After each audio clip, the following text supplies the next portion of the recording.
Dans bien des vergers, on peut voir, l'une après l'autre, des rangées d'arbres fruitiers de la même variété. Le lieu qu'on vous propose de découvrir aujourd'hui délaisse cette approche méthodique. Là-bas, les arbres se suivent, mais ne se ressemblent pas. Le but, faire en sorte que ce verger se rapproche le plus possible de l'état sauvage.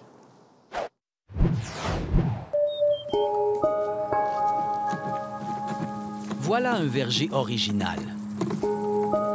Ici, vous ne trouverez pas deux arbres semblables l'un à côté de l'autre.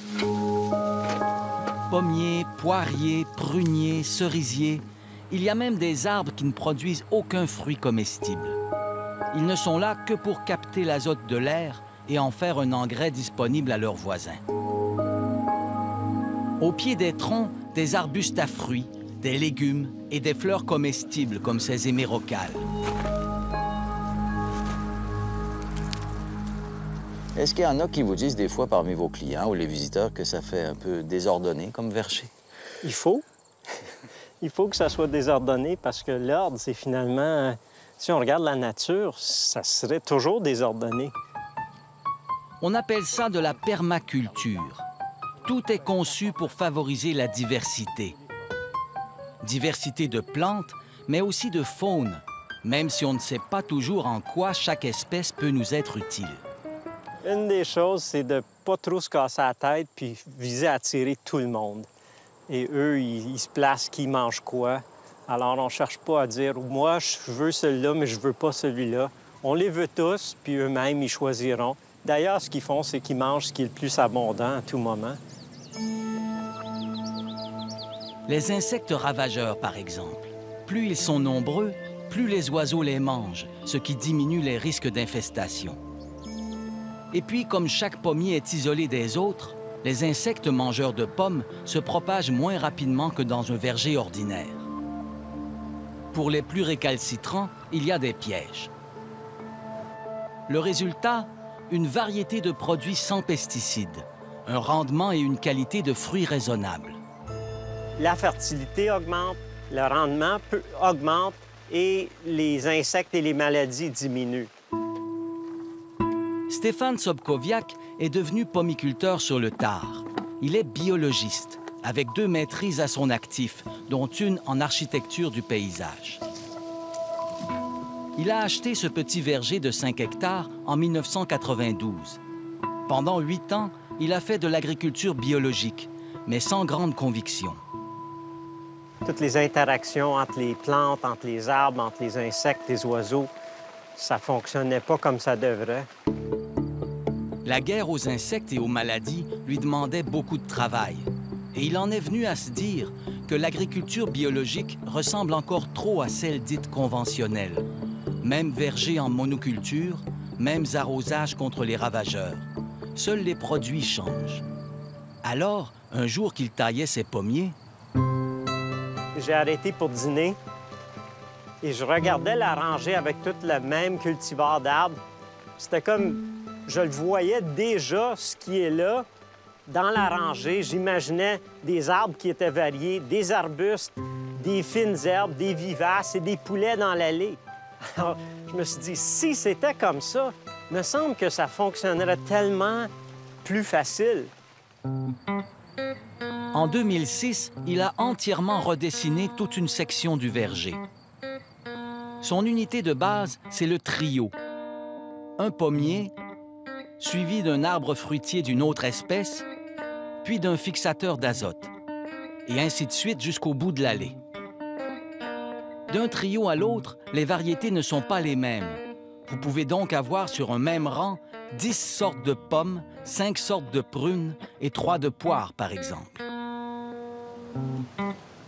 Le verger a été conçu pour que les fruits d'une même rangée mûrissent à peu près en même temps. Vous avez la rangée du début septembre, celle de la mi-septembre, etc. C'est ce que Stéphane Sobkowiak appelle un verger épicerie. Le client remplit son panier de plusieurs fruits et légumes dans une seule allée. Donc ici, on est au bout du verger. C'est la dernière allée que vous récoltez à l'automne, c'est ça? Oui, ça c'est le mois d'octobre. Conformément au principe de la permaculture, chaque plante ici doit remplir plus d'un rôle. Les fixateurs d'azote, par exemple, soutiennent les tuyaux du système de lutte contre le gel des fleurs. Les arbres servent aussi d'ombrières pour les plus petites plantes. Celles qui craignent le soleil sont à leurs pieds du côté nord. Les autres, comme les framboises, sont côté sud. Si vous essayez de faire de la groseille en plein champ, elle n'est pas contente. C'est un arbuste de sous-bois. Donc, sous les arbres, ça va très bien. L'ail des bois réussit extrêmement bien sous les pommiers. Le ginseng, très, très bien. Il demande de l'ombre. Quant aux fruits tombés au sol, ils se transforment en viande.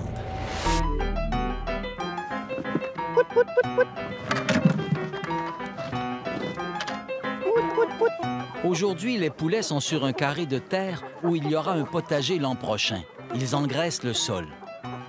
Mais la plupart du temps, ils sont dans le verger, ce qui permet de rentabiliser l'espace entre les arbres sans même avoir à transporter ni les pommes ni le fumier. Et éventuellement, on va mettre toute la gamme, c'est-à-dire poulet, dinde, canard, roi, pintade, lapin. Quand on va tout mettre ces 6-là dans nos allées, la rentabilité de l'herbe va être presque 3 fois ce que c'est pour les fruits. Les animaux ont donc eux aussi plusieurs fonctions. Même les insectes peuvent être à la fois pollinisateurs et prédateurs, comme les guêpes. C'est eux qui contrôlent toutes les chenilles, la noctuelle du fruit vert, toutes les chenilles de verger. Pour moi, Puis à l'automne, ils vous gardent pas des fruits, les guêpes? ils gardent juste les fruits à terre, puis quand ils sont à terre, c'est des pommes pour les poules, alors servez-vous. Pour Stéphane Sobkowiak, chaque animal est potentiellement un employé qui mérite salaire. Les oiseaux qui ont travaillé tout l'été à manger les insectes, avec plaisir, je leur donne le 5 ou 10 de ma récolte. Le problème, c'est que trop souvent, on ne veut pas perdre 5 mais on ne le perd pas. On le partage avec ceux qui ont travaillé. On ne penserait pas différemment si c'était nos ouvriers, mais on pense vraiment différent quand c'est la faune ou si c'est les oiseaux. Cette façon originale de conduire le verger a permis à Stéphane Sobkowiak de diminuer sa charge de travail et les coûts. Parce qu'il n'y a plus de fertilisation. On élimine le 3/4 des arrosages. Qu'est-ce qui reste? Mais dans un système aussi complexe, on ne peut pas tout contrôler. Alors il faut faire confiance aux événements et rester ouvert aux surprises. Si on fait un pas vers la nature, juste un pas, la nature va en faire 10 vers nous. Cette année, par exemple, 3 plants de chèvrefeuille sont apparus dans le verger, les graines ayant probablement été transportées par les oiseaux. Au lieu de l'arracher, on l'a laissé faire. J'ai dit, je vais voir ce qui va arriver. Et parce que ces fruits-là arrivent en même temps que les cerises, mais ils sont 10 fois plus petites, les oiseaux se sont tous rués vers les chèvrefeuilles et ils ont laissé faire les cerises. Les fruits sont surtout vendus par autocueillette. La ferme a une 50aine de membres qui paient une cotisation annuelle. Ils viennent pour s'inspirer beaucoup. C'est à peu près le mot que j'entends le plus souvent. Les gens ils disent « c'est tellement inspirant » et l'autre commentaire, c'est « pourquoi tout le monde ne fait pas ça comme ça? » De visite en visite, les gens découvrent de nouvelles variétés. Ils ne viennent pas ici pour avoir des fruits parfaits. Et le fait qu'ils soient un peu fendillés, comme ça, les clients, vous les achètent quand même, ça? Oui, les clients, ils sont moins difficiles que moi. Ah bon? Okay. Je pige dans leur sac, je dis, celle-là, tu la veux pas. Ah bon? C'est des gens qui n'ont pas peur de faire des pommes à couteau, simplement couper autour. Le verger en est à sa 4e année de production, la première vraiment commerciale. Les fèviers, ils ne seront pas plus grands que ça? C'est leur taille Oh maximum? boy! Ah, ils peuvent monter à 25 mètres. Ah! Stéphane Sobkowiak a supporté la transition en continuant à enseigner et donner des conférences. Mais la production de cette année l'a convaincu que la ferme sera rentable. Il veut maintenant convertir la partie de son verger restée en monoculture, mais sans refaire les erreurs du début. On a 100 cultivars de pommiers ici. Et sur ces 100-là, on voudrait éventuellement garder peut-être 25 qui sont très productifs sous notre régime, qui sont très faciles.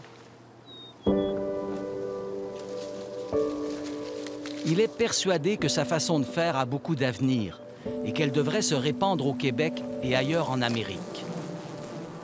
Je dirais que la permaculture, dans le moment, est à peu près au stade où le bio était v'là 30 ans.